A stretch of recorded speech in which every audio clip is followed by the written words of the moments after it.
Cristiano Ronaldo মানে ওই ছাড়বো না, সোজা কথা হয়েছে ওই যখন পর্যন্ত 20 ওয়ার্ল্ড কাপ আর নিজের হাতে না নিব তখন পর্যন্ত ছাড়বো না।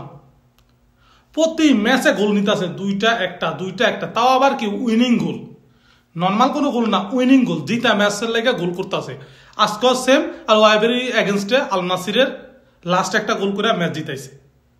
মানে প্রতিটা ম্যাচে, একটা ম্যাচও মিস যাইতেছে না, তার প্রতি ম্যাচে গোল পাইতেছে। যেমনটা সে রিয়াল মাদ্রিদে ছিল, যেমনটা সে উইন্ডাজে ছিল, সেম এখন আল নাসিরে আইসা করতেছে। তো আমার মনে হয় ওয়ার্ল্ড কাপ নিয়ে, ওয়ার্ল্ড কাপটা আছে নেক্সট ওয়ার্ল্ড কাপটা, ওই ওয়ার্ল্ড কাপটা নেওয়ার পরে তারপর রিটার্ন নিব, আমার যতটুকু একটা ধারণা। নইলে যে হিসাবে খেলতেছে আমার মনে হয় যে 24 থেকে 25 বছরের পোলাপাইন ওর মতো খেলতে পারে না। যদি ভিডিওটা ভালো লাগে, রোনালদোর ফ্যান হয়ে থাকেন, অবশ্যই কমেন্ট করবেন, আর ভাই ভিডিওটা সাবস্ক্রাইব করবেন প্লিজ। আপনারা সাবস্ক্রাইব করেন না, ভিডিও দেখেন, ফলো করেন না ভাই, ভিডিও দেখেন, অনেক খারাপ লাগে। অবশ্যই ফলো সাবস্ক্রাইব করে দেবেন। ওকে, ধন্যবাদ।